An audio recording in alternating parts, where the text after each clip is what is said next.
perfect poached egg. Tender whites around a warm liquid yolk that oozes out like gold when you cut into it. They're an essential part of Eggs Benedict. They can turn any salad into a meal or any vegetable into brunch. The problem is they're really tough to make right. So you've probably read all the tricks and know all the secrets. Add vinegar to your water. Add salt to your water. Don't add salt to your water. Stir a vortex into the water. Wrap your eggs in plastic wrap. And guess what? None of them really work. After years of testing, I've only come across one method that works every single time, and all it requires are two things. The first is a really fresh egg. Fresh eggs have tighter whites and yolks that help them retain their shape better as they cook. There are two ways to tell how fresh an egg is. The first is to check something called the Julian date. As long as it's packed in the US, every carton of eggs has a number between 000 and 365 on it, and that number corresponds to the day on which the egg was cleaned and packed. So a number of 000 would mean January 1st, 003 would mean January 4th, and so on. All you really need to know is that the higher the number, the fresher the egg.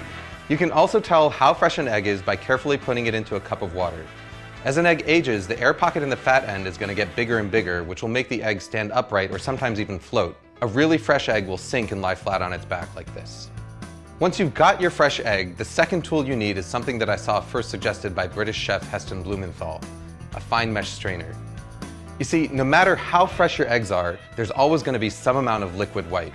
It's this excess white that causes misshapen eggs.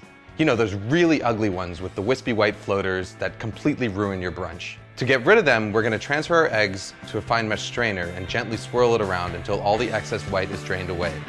What you're left with is a nice, tight egg.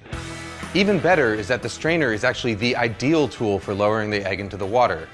What I've got here is a pot of water at 180 degrees Fahrenheit, which is just about the temperature that the water is quivering but not quite simmering yet.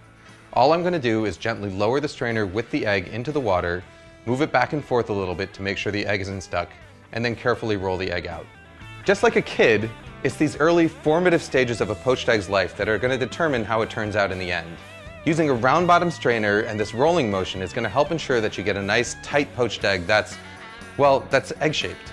If you want to cook multiple eggs, just make sure that you have them cracked into separate dishes and ready to go.